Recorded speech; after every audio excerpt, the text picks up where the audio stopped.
जय श्री कृष्ण। नमस्कार। श्रीमद् भगवद गीता के अध्ययन की श्रृंखला में 9वें अध्याय राज विद्या राजगुह्य योग के विहंगावलोकन के आज के सत्र में सभी का स्वागत एवं अभिवादन। ओंकार के नाद के साथ प्रार्थना करेंगे।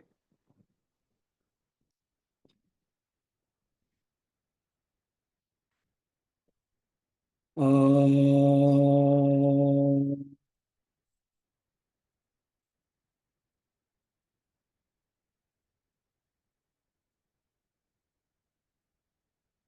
ओम।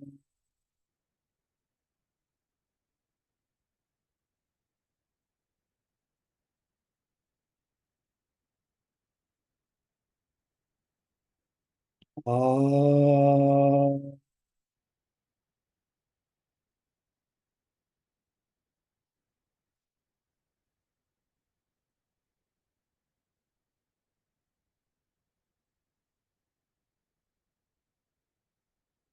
वक्रतुंड महाकाय सूर्यकोटि समप्रभ निर्विघ्नं कुरु मे देव सर्वकार्येषु सर्वदा। या कुन्देन्दु तुषारहार धवला या शुभ्रवस्त्रावृता या वीणा वरदण्डमण्डितकरा या श्वेतपद्मासना या ब्रह्माच्युतशङ्कर प्रभृतिभिर्देवैः सदा वन्दिता सा मां पातु सरस्वती भगवती निःशेषजाड्यापहा।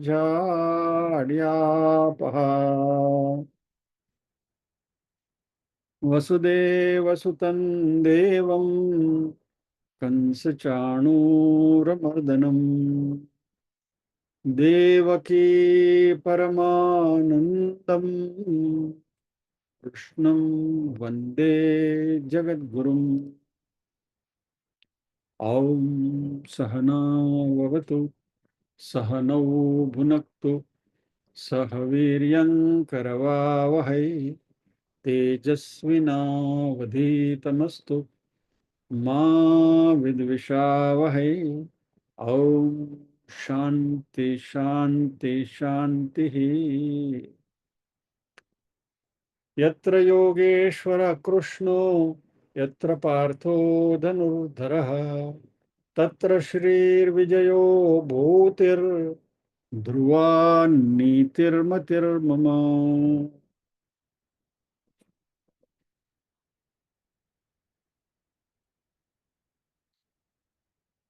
क्योंकि हम 9वें अध्याय को समराइज कर रहे हैं, इसलिए पारायण को विराम और सीधा विषय में प्रवेश करेंगे।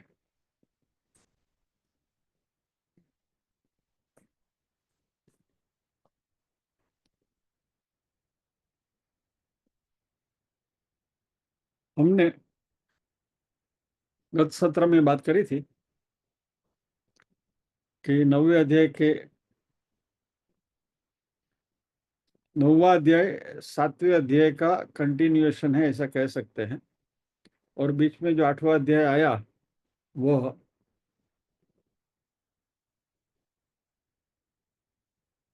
क्रम मुक्ति का मार्ग था, ऐसी हमने चर्चा करी थी। ब्रह्मलोक में जाकर ब्रह्मा जी से ज्ञान प्राप्त करके फिर बाद में मोक्ष मिलेगा। और 9वें अध्याय में भगवान सद्यो मुक्ति की बात कर रहे हैं, यानी कि इसी जन्म में यही मुक्ति मिल सकती है।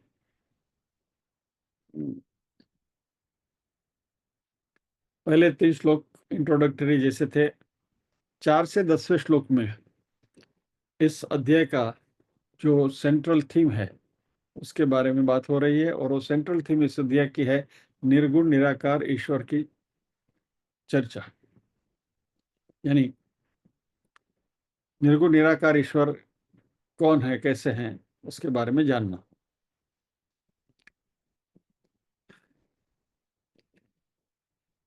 वेदांत ने निर्गुण ईश्वर को ब्रह्म कहा है। ध्यान रहे, ब्रह्मा और ब्रह्म में फर्क है। ब्रह्मा जी, ये ब्रह्मा विष्णु महेश की त्रिपुटी वाले ब्रह्मा सृष्टि के कर्ता, और ब्रह्म जो है वो निर्गुण निराकार है। तो 4 से 10वें श्लोक तक ये ब्रह्म के स्वरूप के बारे में चर्चा हुई है। और कृष्ण, भगवान श्री कृष्ण ने ये सारी बातें उपनिषदों से उद्धृत करके दी हैं, यानी अपने घर का कुछ मनगढ़ंत बात नहीं करी है, सभी उपनिषदों से उन्होंने। इसलिए गीता को उपनिषद का ही उपनिषद ही कहा है। ब्रह्म विद्यायाम योग शास्त्रे भगवद गीता सुपनिषत्सु बोलते हैं ना अध्याय के अंत में हम। तो इन निर्गुण निराकार ईश्वर के बारे में जानकारी थोड़ी हम समराइज कर लें। पहला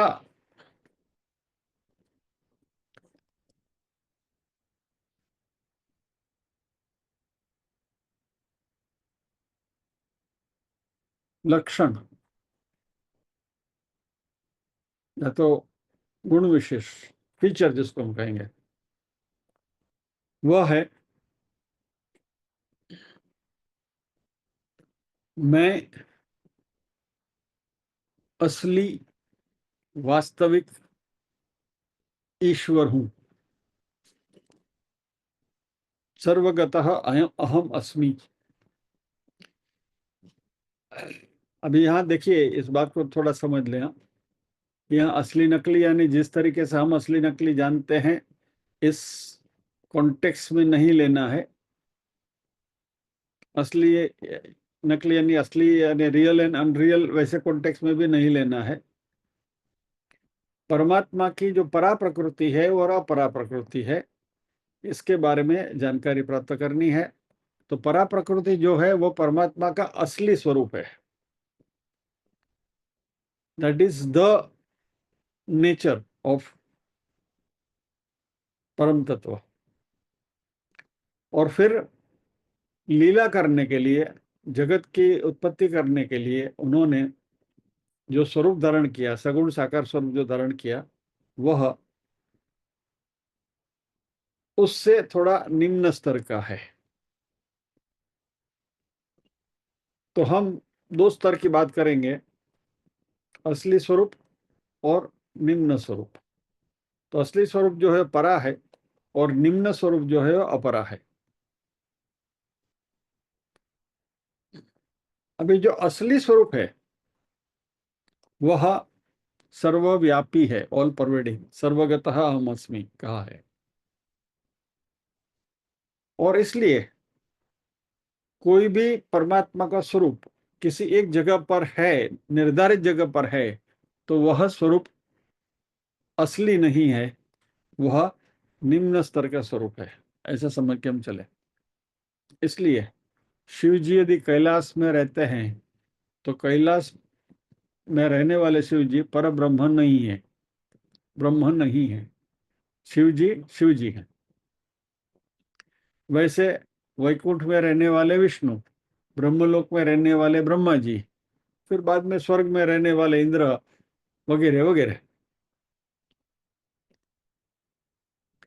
ये जो सारे स्वरूप हैं वह परब्रह्म के स्वरूप से निम्न स्तर वाले हैं। बहुत पहले हमने इसके बारे में चर्चा करी थी, यदि आपको याद होगा तो, कि जब भी सृष्टि एक एक दिस वाज एन इमेज, एक कल्पना सृष्टि की बात थी, कल्पना की बात थी, परिकल्पना करी थी हमने, कि जब भी यहाँ कुछ भी नहीं था, सृष्टि नहीं थी, ब्रह्मांड नहीं था, कुछ नहीं था, तभी मात्र परब्रह्म एक शक्ति के स्रोत में है। तो परब्रह्म ऐसे परब्रह्म वाज देयर, बस। अभी वो उसका स्वरूप क्या था वो तो किसी को मालूम भी नहीं है। Nobody can make out what it is. हमारे सबके बुद्धि के परे है वो। लेकिन मान लीजिए फॉर सेक ऑफ अंडरस्टैंडिंग, पर ब्रह्म एक एंटिटी है, हमारे जैसे एक व्यक्ति है, अकेले थे, कुछ नहीं था, तो बैठे बैठे बोर हो गए, कभी करे क्या? तो उसने सोचा कि एक हम बहुश्याम, मैं अकेला हूं, मुझे पनपना है। नहीं, रादर उसके पहले की स्थिति में बताता, सॉरी। परब्रह्म ने बैठे बैठे सोचा कि मैं हूं कौन, यहां बैठा तो हूं, लेकिन वो एम आई। तो उनके मन में एक स्पंदन हुआ, एक स्खलन हुआ, और उन्होंने कहा कि अहम ब्रह्मास्मि, मैं ब्रह्म हूं। तो जैसे ये छोटा सा भी अहम आया वो परब्रह्म में, तो उनको एक स्टेज नीचे उतरना पड़ा, तो परब्रह्म से ब्रह्म बने। ये परब्रह्म से ब्रह्म बने तो कुछ तो बदलाव आना चाहिए, एक स्टेज नीचे आए तो there has to be some change. तो जब भी ब्रह्म बने तो वह सगुण निराकार ब्रह्म बने। उन्होंने एक गुण धारण किया और वो था करुणा का, लेकिन निराकार रहे। ये दूसरा स्टेज। फिर उस ब्रह्मा ने भी सोचा कि अभी मैंने करुणा का गुण धारण तो कर लिया, तभी मैं करुणा करूं किसके ऊपर? गुण तो ले लिया, अभी भी अकेले ही हैं, लेकिन अभी सगुण हो, अरे सगुण हुए, करुणा का गुण धारण किया, अभी करुणा करवी को ना ऊपर। तो फिर उन्होंने सोचा एक हूं बहुश्याम, मैं अकेला हूं, मुझे पनपना है, करके उन्होंने सृष्टि का सृजन किया। और फिर ये जो सामने दिख रहा है वो सब ब्रह्म की सृष्टि है, एक हूं बहुश्याम से पनपी हुई। और फिर इस सृष्टि के ऊपर बार बार उनके कुछ धर्म संस्थापनार्था या संभवामी युगे युगे, तो अलग अलग रूप धारण करके, सगुण तो थे, अभी साकार भी बने, अवतार जब लिया तभी, तो सगुण साकार ईश्वर के रूप में हमारे सामने आए। तो यहाँ जो 9वें अध्याय में बात हो रही है वह परब्रह्म की बात हो रही है, निर्गुण निराकार ब्रह्म की बात हो रही है, उस स्वरूप की बात हो रही है। तो उस स्वरूप को छोड़कर बाकी के जो भी स्वरूप है ये सारे उससे थोड़े निम्न स्तर के हैं, ऐसा समझकर चलें। अभी यहाँ वो निम्न स्तर की हम आलोचना नहीं करते हैं, उसको क्रिटिसाइज नहीं करते हैं, न तो उसका तिरस्कार, neither we are condemning it, उसका तिरस्कार नहीं करते हैं। लेकिन हमें एक बात पक्की समझनी है कि ये जो भी स्वरूप हैं, फिर ब्रह्मा विष्णु महेश और भी कोई भी स्वरूप है, वह परब्रह्म नहीं है, अल्टीमेट नहीं है। अल्टीमेट इज परब्रह्म। और सबसे मजेदार बात यह है कि सगुण स्वरूप की उपासना किए बिना आप निर्गुण तक पहुंच नहीं सकते, ये भी उतना ही बड़ा सत्य है। तो सगुण उपासना जरूरी है, सगुण साकार की उपासना जरूरी है, कल भी शायद हमने बात करी थी।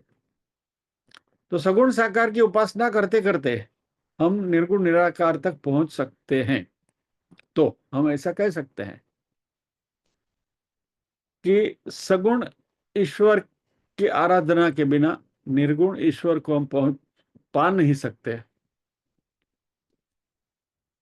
और निर्गुण ईश्वर तक पहुंचे बिना यदि हम सगुण ईश्वर में ही, सगुण साकार में ही यदि हम उलझे रहें, तो वह अधूरी आध्यात्मिकता है।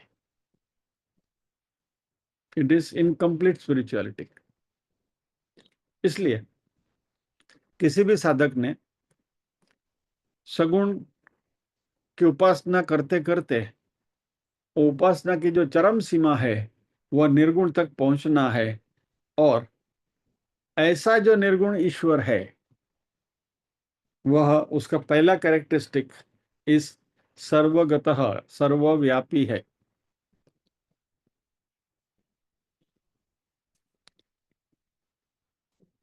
दूसरा फीचर, लक्षण, कृष्ण कहते हैं अव्यक्त अहम, मैं अव्यक्त हूं, इंद्रिय गोचर नहीं है, इंद्रियों से हम उनको भाप नहीं सकते। वो अशब्द है, अस्पर्श है, अरूप है, अरस है, अगंध है, ऐसे ब्रह्म है। और इसलिए जरा इस बात को ध्यान ध्यान से सुनिएगा, कोई ऐसा कहे कि मैंने मेरे चर्म चक्षु से परमात्मा के दर्शन किए हैं, निर्गुण निराकार परमात्मा के परब्रह्म के दर्शन किए हैं, तो वह बात गलत है। तो પછી તમે કહેશો કે નરસિંહ મહેતા દર્શન કરી આવ્યા એ ખોટા।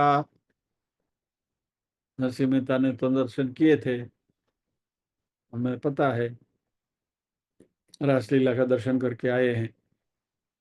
फिर रामकृष्ण परमहंस काली माता के साथ संवाद करते थे, वो भी बात गलत है। यानी हमारे जो बड़े बड़े संतों ने जो अपनी अपनी अनुभूति की बात करी है, ये विठोबा की जो बात है, बराबर। तो वो सब नामदेव की जो कहानी हमें जो पता है कि भाई विठोबा को वहां खड़ा किया था ईंट के ऊपर, इसलिए विठोबा हो गए। तो ये सब इन्होंने जो दर्शन किए वो सब गलत था, બધા ढोंगिया था नहीं। इन सब ने अपने चर्म चक्षु से जो दर्शन किए वह ईश्वर के इस निम्न स्वरूप के सगुण साकार के दर्शन किए हैं। निर्गुण निराकार के दर्शन किसी के लिए शक्य नहीं है।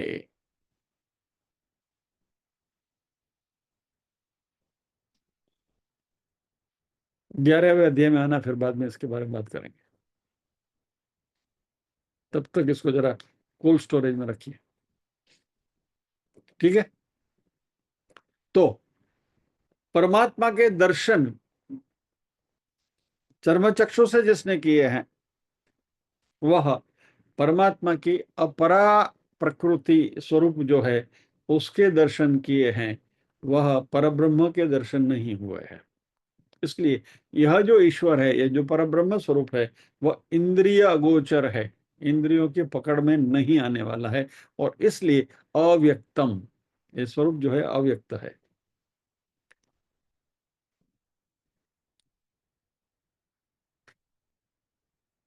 तीसरी बात जो यहाँ कृष्ण कह रहे हैं, वह स्वरूप जो है वो मिथ्या जगत अधिष्ठान है। मिथ्या जगत अधिष्ठानम यानी इस पूरे ब्रह्मांड को सपोर्ट करते हैं। और ये जो पूरा ब्रह्मांड है, ब्रह्मलोक से लेकर नीचे तक सब कुछ जो है वह सभी निम्न स्तर का ही है, और परब्रह्म जो है वह उनका अधिष्ठान है। अभी इसको यदि हमें समझना है तो थोड़ा मांडुक्य उपनिषद में एक चक्कर लगाकर आते हैं। स्वप्न सृष्टि जैसे स्वप्न में हमें रियल लगती है, लेकिन जब भी हम जाग जाते हैं तभी हमें वो रियल नहीं लगती, अनरियल लगती है। वैसे ही यह जगत जो है वह हमें भले रियल लगता हो, क्योंकि अभी हम स्वप्न में हैं, और जैसे ज्ञान रूपी प्रकाश हो जाएगा तो ये स्वप्न मिट जाएगा, और जब रियल जागृति आ जाएगी तभी ये जो सामने दिख रहा है वो स्वप्नवत दिखेगा। तो हम यहाँ जो भी कुछ देख रहे हैं ये परमात्मा का, परब्रह्म की अपरा प्रकृति को देख रहे हैं, परा प्रकृति को नहीं। और ये जो अपरा प्रकृति को सपोर्ट जो करते हैं वह स्वरूप जो है वह परब्रह्म का है, और वही निर्गुण निराकार स्वरूप, और वही परा प्रकृति परमात्मा की। यानी परमात्मा की अपरा प्रकृति का आधार परा प्रकृति है, अधिष्ठान। मिथ्या जगत अधिष्ठानम, ये तीसरा कैरेक्टरिस्टिक।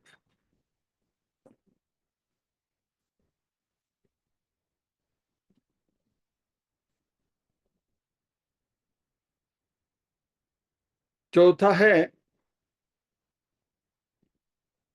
असंग स्वरूप, असंग स्वरूप। असंग यानी कि ब्रह्मांड में जो भी कुछ हो रहा है उसका असर उन पर नहीं होता। He remains untainted. परब्रह्म remains untainted। हालांकि ये जगत को धारण करते हैं, ये ब्रह्मांड को धारण करते हैं। से एक सिंपल बात हम समझे। मान लीजिए कि आपने टेबल के ऊपर सफेद कपड़ा बिछा के रखा है, टेबल क्लॉथ एकदम व्हाइट, और घर में पार्टी रखी है डिनर के लिए, सब लोग आए हैं, और टेबल के ऊपर आपने सब रखा है। उसमें से दाल परोसते परोसते या तो सब्जी परोसते परोसते कुछ गिर गया नीचे, तो उसका धब्बा उस सफेद कपड़े पर लग जाता है। टेबल के ऊपर रखा हुआ सफेद कपड़ा जो है, वो सारी चीज उसके ऊपर रखी हुई है, उसको धारण करता है। और उसमें कहीं भी कुछ मेल आ गया तो कोई भी ये आ गया तो वह वो सफेद कपड़े को दाग लग सकता है। लेकिन ये परब्रह्म जो है वो बेदाग है। उसको और अच्छी तरह से समझना है। सिनेमा स्क्रीन, सिनेमा स्क्रीन के ऊपर हीरो और विलन के बीच में बड़ी जबरदस्त लड़ाई होती है, और एक दूसरे को मार ढाल होती है और लहू लुहान हो जाते हैं। पर्दे पर कहीं लहू का छींटा दिखता है क्या? नहीं। अच्छा, बाढ़ का सीन आ गया, पर्दा गीला होता है क्या? भूकंप का सीन आया, अर्थक्वेक का, पर्दा हिलता है क्या? नहीं। अब ये पर्दा क्या है? अधिष्ठान है। यानी पूरे पिक्चर को वो पर्दा धारण करता है, पर्दा अधिष्ठान है। और पर्दे के ऊपर जो भी कुछ प्रोजेक्ट हो रहा है, वह प्रोजेक्शन पर्दे को प्रभावित नहीं करता। एग्जैक्टली इन सिमिलर मैनर ये जो पूरा ब्रह्मांड है वह परब्रह्म के ऊपर का प्रोजेक्शन है। परब्रह्म ये सब कुछ होते हुए असंग स्वरूप के हैं, यानी कि परब्रह्म को इससे कोई असर नहीं होता। ही रिमेन्स अनटेंटेड।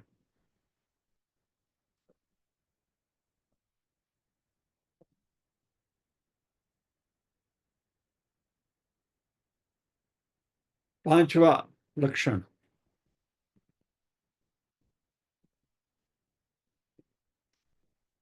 ईश्वर जो है वो सृष्टि स्थिति लय के कारण है, जिसको हमारे शास्त्र ने अभिन्न निमित्तोपादान कारण कहा है। ये भी समझ ले, अभिन्न निमित्तोपादान,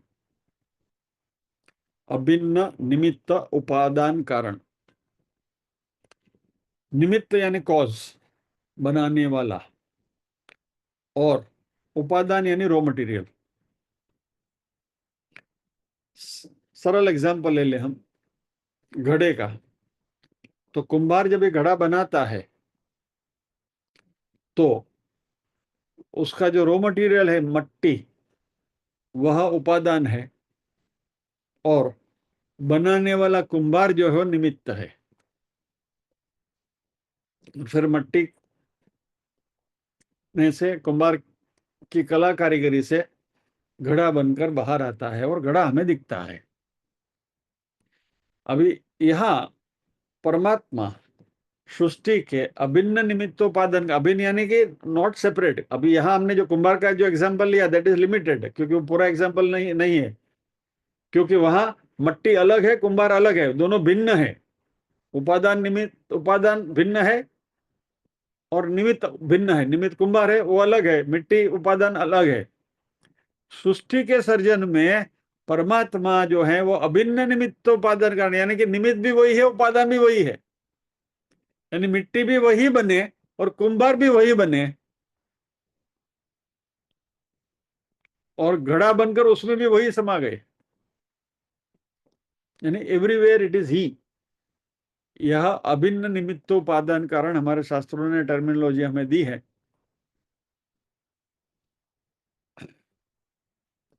तो इस सृष्टि के सृष्टि स्थिति लय वगैरह जो होता है वह इस परम तत्व की वजह से होता है। ये परमात्मा अभिन्न निमित्तोपादान कारण है।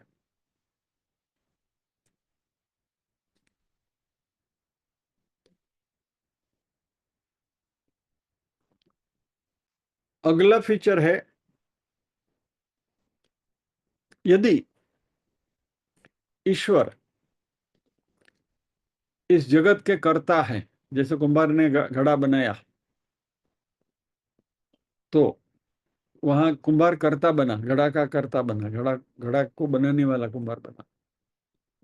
इस तरीके से यदि ईश्वर करता है, क्योंकि इतना बड़ा ब्रह्मांड का सृजन कर रहे हैं,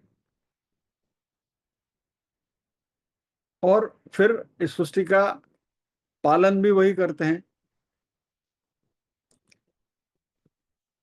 और ये हमारे मनुष्य की तरह यदि वो कर्तृत्व भाव से करते हैं तो ये सारे सृष्टि के ऊपर जो कुछ हो रहा है उस होने की जिम्मेवारी भी उसकी होगी। मान लीजिए कहीं भूकंप आ गया तो फिर भूकंप करने वाला भी वो हो जाएगा। कहीं बाढ़ आ गई तो बाढ़ की स्थिति पैदा करने वाले वो भी, वो सुनामी आ गई, सुनामी भी उन्होंने बना दिया। वैसे तो हम कहते हैं ना कि परमात्मा की इच्छा के बिना पत्ता भी नहीं हिलता। सी ये सारी बातें ना कॉन्ट्राडिक्टरी है, तो थोड़ा समझ में जब भी आ जाए तब एक क्लैरिटी आ जाएगी, लेकिन जब तक ये बात समझ में नहीं आती है ना तब तक ये बातें अजीब लगती है।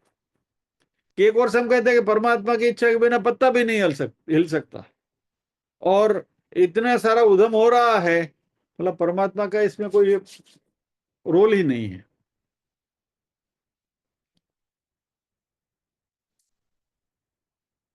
ईश्वर यदि कर्ता होते तो फिर उनको भोक्ता भी बनना पड़ेगा। ये कर्म का अटूट नियम है। जो करता है वही भोक्ता बनेगा। जो आपने कर्म किए हैं उसका जो फल है आपको ही भुगतना पड़ेगा। कर्मण्येवाधिकारस्ते मा फलेषु कदाचन। तो यदि ईश्वर करता है तो वो भोक्ता भी बनेंगे।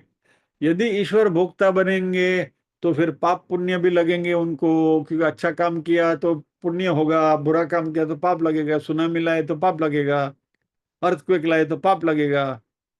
क्या, तो कितना बड़ा पाप ढोना पड़ेगा उनको।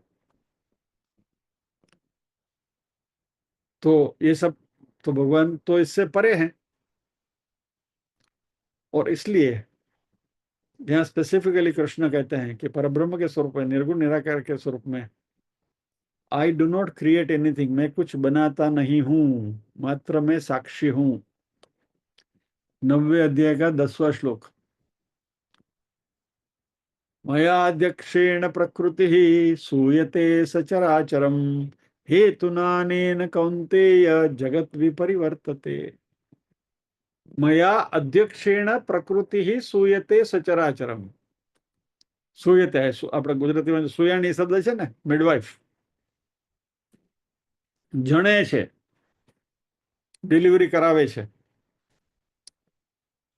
डिलीवरी करने में जैसे वो मिडवाइफ का, सुयाणी का कोई रोल डायरेक्ट नहीं है, she is not doing anything, she is just present there, बराबर है। बालक का जन्म जब भी होता है मिडवाइफ का, नर्स का। इसी तरह भगवान कहते हैं मया अध्यक्षेण, मेरी निगरानी में प्रकृति इस सारे ब्रह्मांड का जन्म देती है। आई जस्ट वॉच, मैं खाली निगरानी रखता हूं। मया अध्यक्षेण प्रकृति, यानी कि मैं कुछ नहीं करता, भगवान की बनाई हुई प्रकृति करती है। वो सब वो बात बाद में आती है, त्रिगुणात्मक जो प्रकृति है वो। लेकिन परब्रह्म पर से खुद कुछ नहीं करते।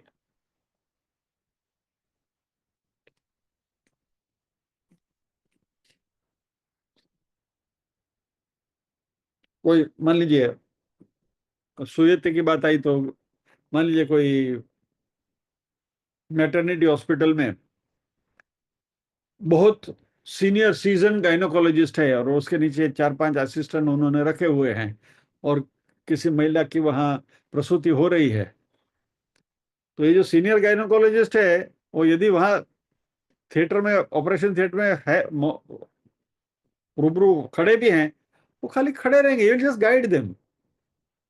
और वो उनको बोलने की भी जरूरत नहीं है, खाली इस प्रेजेंस इज इनफ।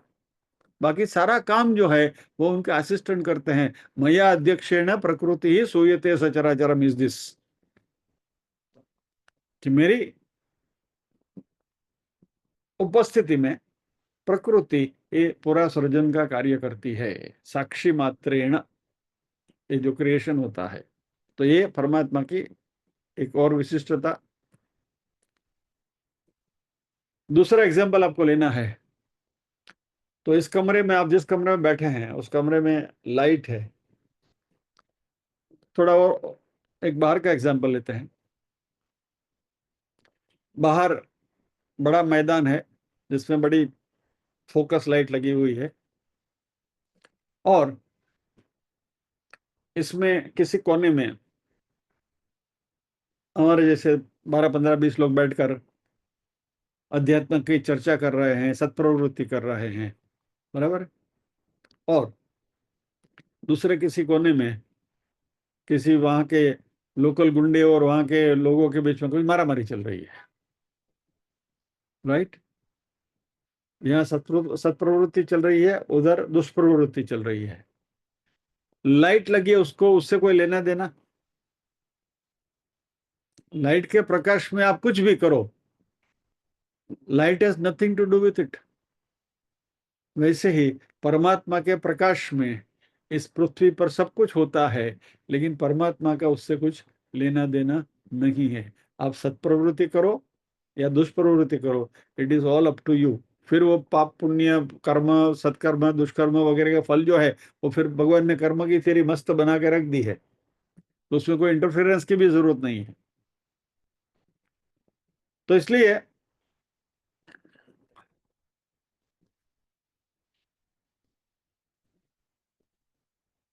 और एक एग्जांपल आपको दे दूं, चलो।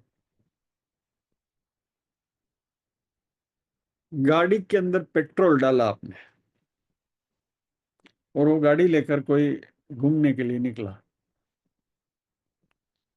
अभी यदि कोई अनुभवी चालक है, संभल कर चलने वाला, तो गाड़ी अच्छी तरह से चलाकर उसको अपने गंतव्य स्थान पर ले जाएगा, बराबर।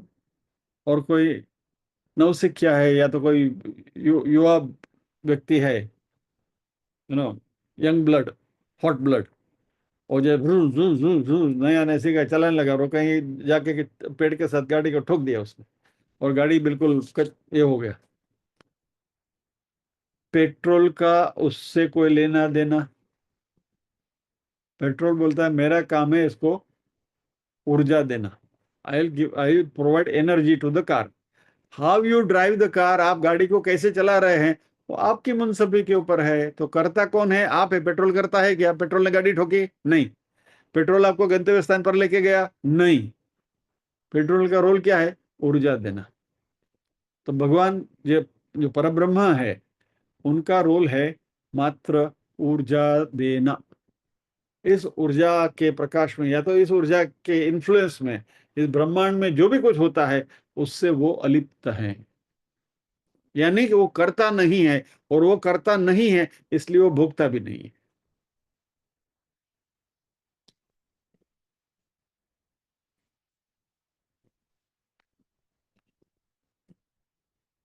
और ये कर्तृत्व भोक्तृत्व दोनों से रहित हैं। तो यह कुछ कैरेक्टरिस्टिक्स हमने देखे इस परब्रह्म स्वरूप के। समराइज करना है तो क्विकली कर लेते हैं। पहला फीचर, निर्गुण ब्रह्म जो है वो असली स्वरूप है। सगुण ब्रह्म है वो उनका निम्न स्तर का अपरा स्वरूप है। दूसरा, अव्यक्त है, इंद्रिय अगोचर हैं।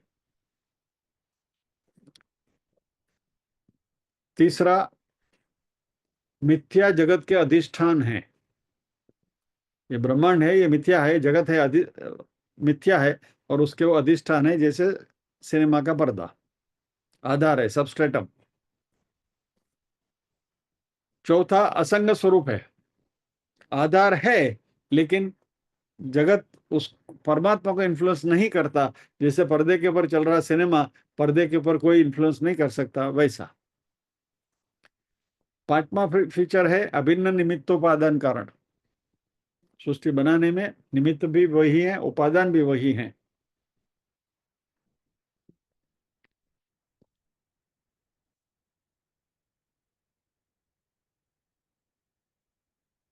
ये सब अभिन्न निमित्तोपादान कारण होने के बावजूद भी, ये सृष्टि के कर्ता होने के बावजूद भी, वो स्वयं कर्ता, हम जैसे कर्ता कहते हैं वो हिसाब से कर्ता नहीं है। इसलिए इस जगत में जो भी कुछ अच्छा बुरा हो रहा है उसकी उनकी जिम्मेवारी नहीं है। मयाध्यक्षेण प्रकृति सूयते सचराचरम, लाइट का एग्जाम्पल भी अभी हमने लिया देखा, और पेट्रोल का एग्जाम्पल भी हमने देखा। और क्योंकि परमात्मा मात्र साक्षी के रूप में है, इस जगत को चलाते हैं, इसलिए उनमें कोई कर्तृत्व भोक्तृत्व नहीं है। और क्योंकि कर्तृत्व भोक्तृत्व नहीं है, इसलिए परमात्मा को संसार नहीं है। इसकी एग्जैक्ट कोरोलरी आपको मिरर इमेज आपको देखना है तो अपने में देख लो। हमारा आत्मा जो है, प्योर आत्मा, वह इस पर ब्रह्म से आप उसको कंपेयर कर लो,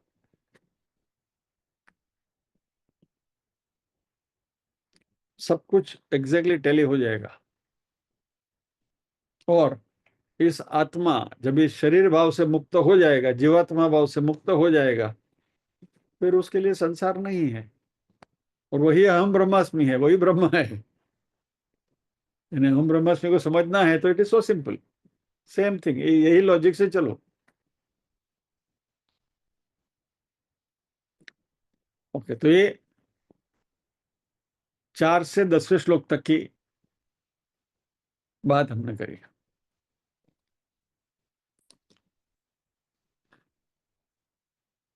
11वें श्लोक में परमात्मा कहते हैं कि ये संसार का कारण क्या है, ये संसार जो हमें दिख रहा है, ये सब किस वजह से चल रहा है, और ये सारे, और क्या है, संसार शब्द जब भी आता है ना, तभी हमें दुख ही ज्यादा दिखाई देता है, सुख कोई देखता नहीं है। કારણ सुखमा सामरे सोनेडो, दुखमा सामरे राम। तकलीफ होती है तभी भगवान की याद आती है, जब भी सब कुछ ऐसा चलता जा रहा है तो हमने किया। तो ये जो संसार है, इस संसार का कारण क्या है, कौन है ये संसार? संसार इसलिए है कि हमें ईश्वर तत्व का अज्ञान है, वही आत्मा तत्व का अज्ञान है। गुरुवार के सत्र में बैठे हुए तो आत्मा तत्व के बारे में बात चलेगी, आज के सत्र में बैठे हैं तो पर ब्रह्म के तत्व की बात चलेगी। अल्टीमेटली बोथ आर सेम, आत्मा और परमात्मा they are same, one and the same entity. मात्र जब ये शरीर भाव के साथ जोड़कर हम उसकी चर्चा करते हैं तो उसको हम आत्मा कहते हैं, उसको हम जीवात्मा कहते हैं। और परब्रह्म के लेवल पर जब ये उसी की चर्चा करते हैं तो उसको हम परमात्मा कहते हैं।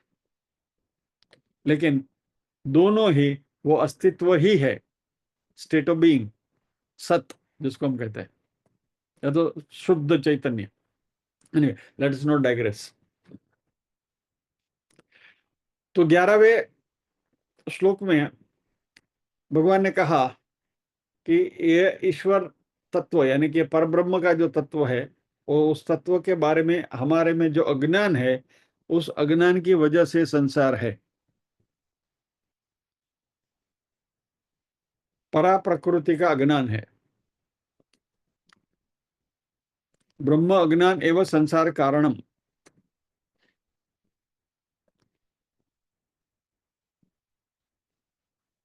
क्यों? What is the logic behind it? निर्गुण ब्रह्म जो है वह समय और स्थल की मर्यादा से परे है, यानी that state is beyond time and space. और यानी परब्रह्म की जो परा प्रकृति है वह टाइम एंड स्पेस के डायमेंशन से परे है। टाइम से परे है क्यों? क्योंकि इटर्नल है, वो हमेशा है, पहले भी थे, अभी भी है, भविष्य में भी रहेंगे। सत की व्याख्या हमने देखी थी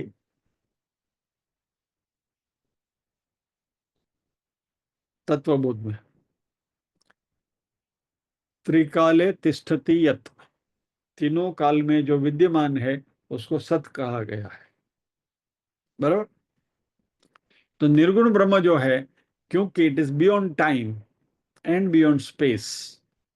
बियॉन्ड स्पेस क्यों? सर्वव्यापी है, ऑल परवेडिंग।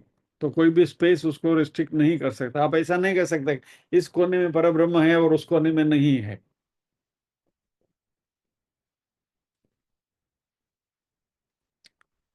तो ये जो निर्गुण की जो हम बात कर रहे हैं, चलिए दो पॉपुलर भजन के दो लाइन में आपको सुनाता हूं। एक नरसिंह मेहता का है, अखिल ब्रह्मांड मा एक तू श्री हरि, जूझवे रूपे अनंत बासे। अखिल ब्रह्मांड मा एक तो श्री हरि, ये पर ब्रह्म की बात है। जूझवे रूपे अनंत बासे, ये ईश्वर की बात है। यानी कि इसमें दोनों नरसिंह मेहता ने परा प्रकृति और अपरा प्रकृति दोनों को एक साथ एक की लाइन में बता दी। अखिल ब्रह्मांड मा एक तो श्री हरि, जूझवे रूपे अनंत बासे। और फिर हमारे किसी, अभी वो उनके जो रचयिता है उनका नाम तो मुझे याद नहीं, मिला भी नहीं है, रादर मैंने ढूंढने की भी कोशिश नहीं करी, जस्ट मन में आया इसलिए आपको बता रहा हूँ। एक एक बहुत फेमस भजन है, हरि तारा 6,000 नाम, क्या नाम है लखवी कंकोतरी, रोज रोज बदले मुकाम, क्या ठाम है लखवी कंकोतरी। ये परमात्मा की अपरा प्रकृति का वर्णन है। हरि तारा 6,000 नाम, गुण गुण आ गया ना, सगुण साकार हो गए ना, तो ही नाम आएगा, नाम रूप आएगा तो ही हरि तारा 6,000 नाम आएगा ना। और रोज रोज बदले मुकाम, क्या ठाम है लक्ष्मी कंकोत्री, रोज कहीं ना कहीं मुकाम बदलता रहता, यानी he is bound by time and space. वो अपरा प्रकृति है। बियॉन्ड टाइम एंड स्पेस जो है वह परा प्रकृति है। यानी परा प्रकृति जो निर्गुण है और अपरा प्रकृति है वह सगुण साकार है। यानी निर्गुण निराकार ये अपरा है, सगुण साकार, सॉरी, निर्गुण निराकार वो परा है और सगुण साकार अपरा है।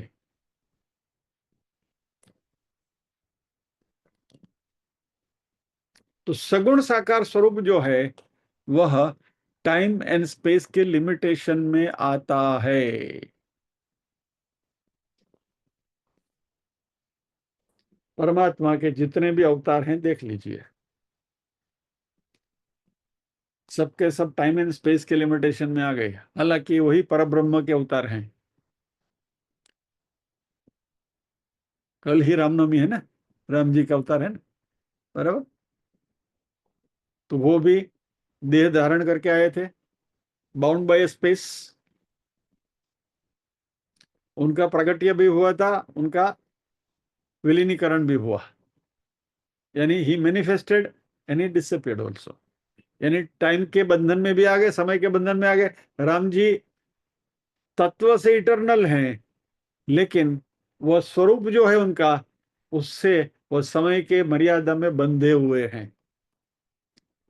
कृष्ण की भी वही बात है, बराबर। कोई भी अवतार आप ले लीजिए और भगवान का कोई भी स्वरूप आप ले लीजिए, उन सब, they are all bound by time and space. और इसलिए ये सब अपरा स्वरूप है, हालांकि उनमें जो तत्व है वो परा का ही तत्व है। ये बात भी अच्छी तरह से समझ के चले। तो निर्गुण ब्रह्म को छोड़कर जो भी कुछ है वो सगुण ब्रह्म है, और वो सब अपरा प्रकृति है, और ये सब टाइम एंड स्पेस के डायमेंशंस के भीतर भीतर समाते हैं। और ये टाइम एंड स्पेस के बीच भीतर जो समाने वाली जो भी कुछ है, चीजें हैं, वो बदलती रहती हैं, उनमें बदलाव आता ही है। मनुष्य का देह भी आप देख लीजिए, अस्ति जायते वर्धते विपरिणमते अपक्षीयते, बराबर, म्रियते, राइट। तो 6 स्टेट है। सभी जो भी फाइनाइट चीजें हैं, वो सारी चीजें, अपराध जो चीजें, ये सारी की सारी चीजें ये 6 स्टेप से गुजरती है।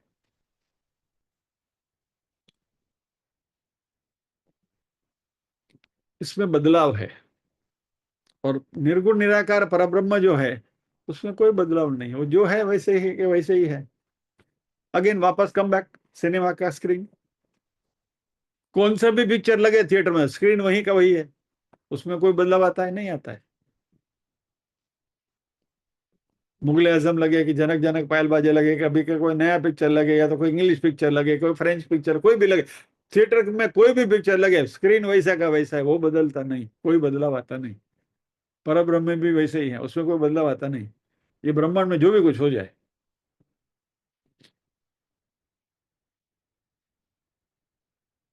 तो अपरा प्रकृति जो है, वो टाइम एंड स्पेस के लिमिटेशन में आते हैं।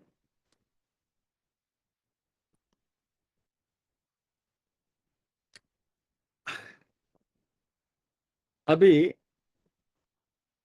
घोटाला कहाँ हो रहा है, हमारा जो संसार कहाँ से आया, ये बात को समझनी है। तो जो बदल रहा है, क्षण क्षण जो बदलता है अपरा प्रकृति, उसमें हम सलामती ढूंढने को जाते हैं। We are trying to find security in something which is ever changing.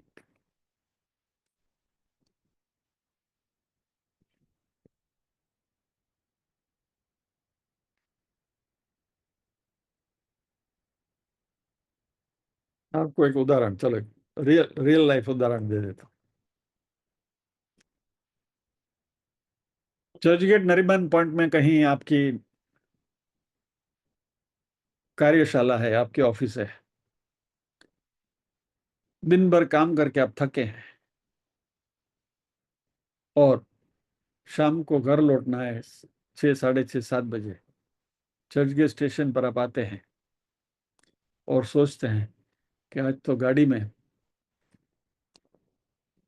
Window seat मिल जाए तो जरा आराम से बैठकर, सब इतनी थकान है, जरा हवा खाता खाता घरे पहुंचिए।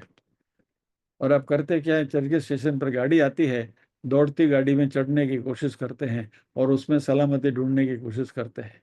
आपको विंडो सीट मुनासिब कभी होगी, उसका उसकी कोई गारंटी नहीं। यानी जो कुछ चलायमान है, समथिंग विच इज मूविंग, इसको पकड़ के आप सलामती ढूंढने की कोशिश कर रहे हो, वैसे ही ये पूरा जो जगत है, ये पूरा ब्रह्मांड है, वो चलायमान है, कॉन्स्टेंटली घूमता रहता है। और उसमें हमें कहीं स्थिरता ढूंढनी है, कहां से मिलेगी बोलो?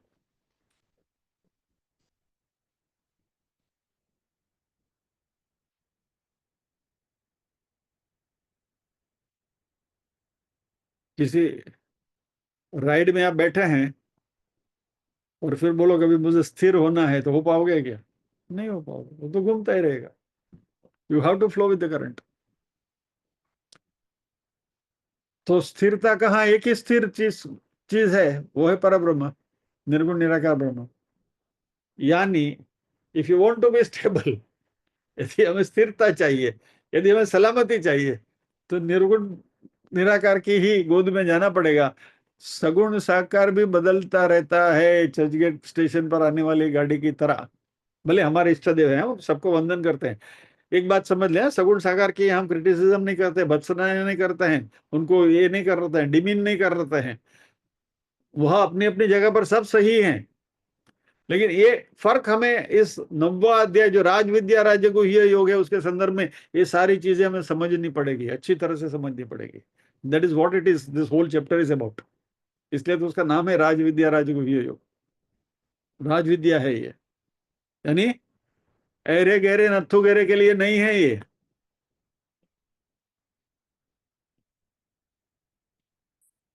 और राजगुह्य योग है, ये बहुत गुह्य है, इट इज वेरी सीक्रेट विद्या। भगवान हमको बता रहे हैं कितनी हमारे पर करुणा करके गए हैं, कि इतनी गूढ़ बात भगवत गीता में इतनी सरलता से आसानी से हमको बता कर गए। तो अपरा प्रकृति में हम सलामती ढूंढते हैं, और यही हमारा अज्ञान है।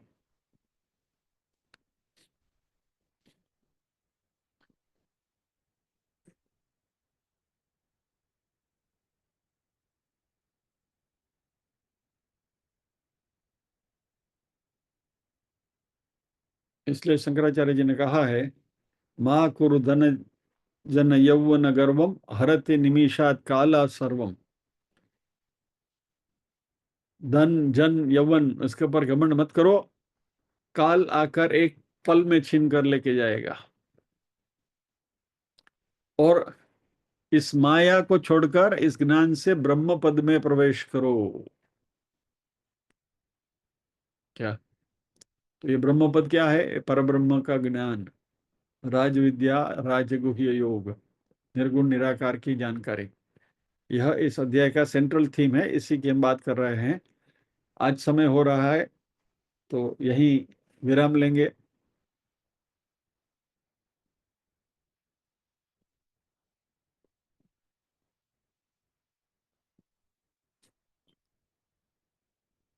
शायद एक या तो दो सत्र और भी इसमें हम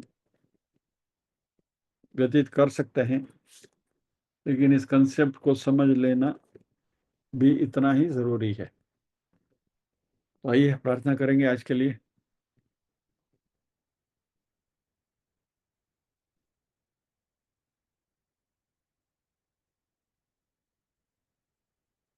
ओम असतो मा सद्गमय, तमसो मा ज्योतिर्गमय, मृत्योर्मा अमृतंगमय। सर्वेषां स्वस्तिर्भवतु, सर्वेषां शान्तिर्भवतु, सर्वेषां मङ्गलं भवतु, सर्वेषां पूर्णं भवतु। लोका समस्ताः सुखिनो भवन्तु, लोका समस्ताः सुखिनो भवन्तु। नाहं कर्ता हरिः कर्ता, हरिः कर्ता हि केवलम्। ओम शांति शांति शांति ही। सभी के हृदय कमल में विराजमान परम कृपालु परमात्मा को वंदन करते हुए आज के सत्र को विराम देते हैं। अगले शनिवार फिर मिलेंगे इसी विषय के ऊपर चर्चा को आगे बढ़ाते हुए। जय श्री कृष्ण।